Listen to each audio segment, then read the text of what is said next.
Breeding in Fae Farm is just like reproduction in humans. We're made up of a little bit of parent 1 and a little bit of parent 2. In flowers, the look of the baby flower is taken from one of the parents, so it'll be either one flower type or the other. Each flower has two color genes. The color of the flower is based on taking one color gene from each of the parents. In addition to showing you how flower breeding works, I'll share my planting layout tips and how to breed each of the 72 flower hybrids in the game as quick as possible. In fact, it took me just over a year in the game. As you can see that I'm still in year 2, which could have been faster had I not decided to do it all again on my second farm. I'm sure I'd do it faster next time, and I'm sure you can too. There are 6 pure or base flower colors available in Fae Farm, which are corresponding to the seeds that you're able to buy. Using these 6 colors, you're able to create another 6 with a blend of the base colors to a total of 12 for each flower. What are the flowers for? Well, feel free to skip ahead 15 seconds for what might be a spoiler. Okay, if you're still here, the flowers can be used in exchange for some of the fancy colored wings from the wisp mother. Which one do you want? When you first start the game, you're able to buy seeds from Rosalind of red roses, yellow tulips, and white lilies for the cost of 10 florins each. Other seed colors, you'll need to beat the Floating Ruins mine to unlock this area. Here you can buy the blue hyacinth, the green zinnia, and the magenta trillium. You can get yourself early access to the trillium when you complete the petal bloom quest, where merit will give you a limited number of 10 of them. To plant the seeds, you'll need a dedicated flower bed type. This requires mulch, silt, and oak log. Silt you can get from the saltwater mines, which are the darker of the two types of mounds. Mulch you can get near spooky woods. Oak trees are here too, but I've just harvested them, so they're still regrowing. Another spot I farm is behind my homestead, which the oak trees look like this. Once you've got the material, you need to plant a bed types of 3 squares wide or 3 squares tall. Then plant your seeds with a space between them. This is very important. Of course, you'll need to water your flowers, and if your animals get in the way, I'll give you a tip later on in the video of how to get them out of it. On the topic of watering, here are the 5 stages of flowers. It takes 4 watering sessions to go from seed all the way to flower bloom, and the flowers need to be in bloom to be able to breed. Once you have at least the iron watering can, you can hold Y to water 9 spots at a time. If you hold a little longer, you can do a mega splash. You can plant flowers either in verticals or horizontals, but I personally prefer horizontals because it allows me to easily see if there's any seeds that need watering. Let me know in the comments which is your favorite style. Depending on your can style, you will eventually run out of water, but if you ever run out away from your closest well, go for a swim to refill it. Oh, and it's so cool that your can refills automatically when it's raining. Bit slow though. Using the magic water splash is useful to water multiple plants, but you don't often have a center spot to focus on. You can hack this by placing a regular garden spot to focus and activate the magical water. I ensured I got a rose child by pairing 2 roses together. This ivory rose got the white gene from the pink rose and the yellow from the orange. It's a 50-50 for the child, but it'll be one of the parent types. This pair is a multi-gene flower creating a trillium instead of a rose, and took the yellow from the pink and the red from the rose to make an orange. If you pair them right, you can force a pure breed child by taking the same color of the parents. In this case, this lily has 2 magenta genes, which is so useful. I'll explain more soon.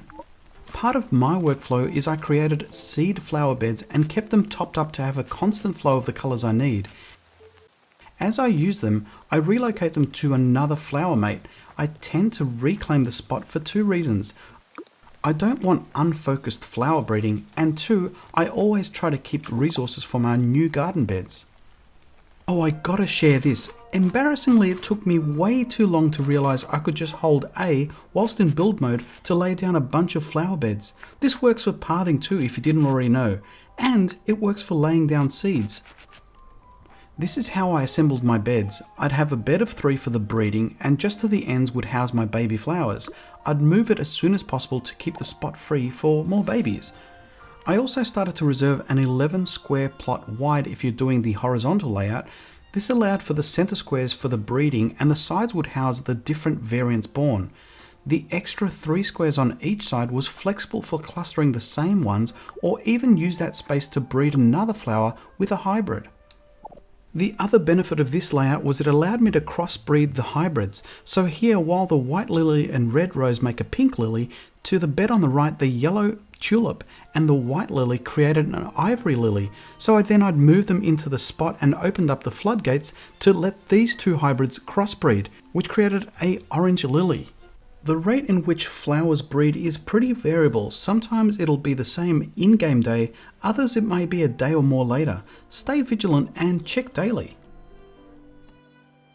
A lot is left to chance from which flower breed of the two is chosen, on top of then the chance of color genes, so I'd recommend keeping a few of the same pairs to increase your chances that little bit more.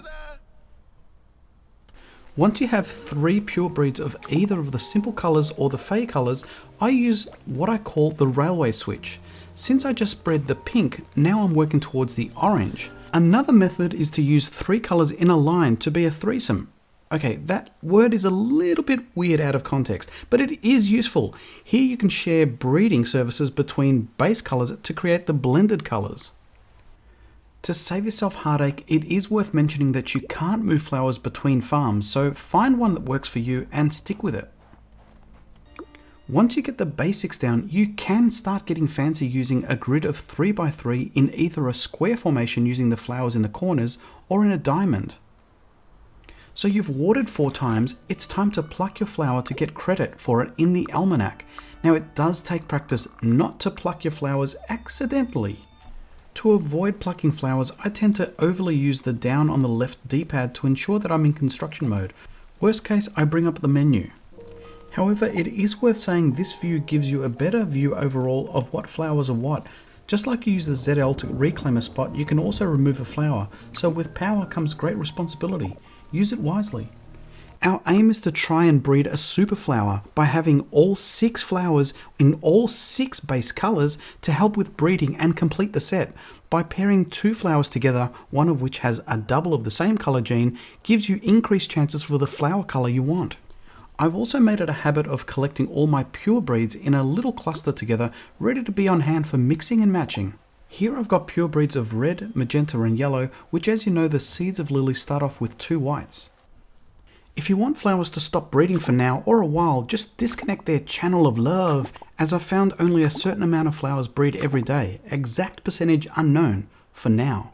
Now, question for you, do these colour combinations look familiar? Well, if they don't, here's a reminder. And what about these ones? These are the second set of the 3 colours along with their blends. With that, all I need to do is pluck some of these flowers. They're the very last I needed to finish the flower section of my almanac. And there it is. That's what a completed almanac looks like.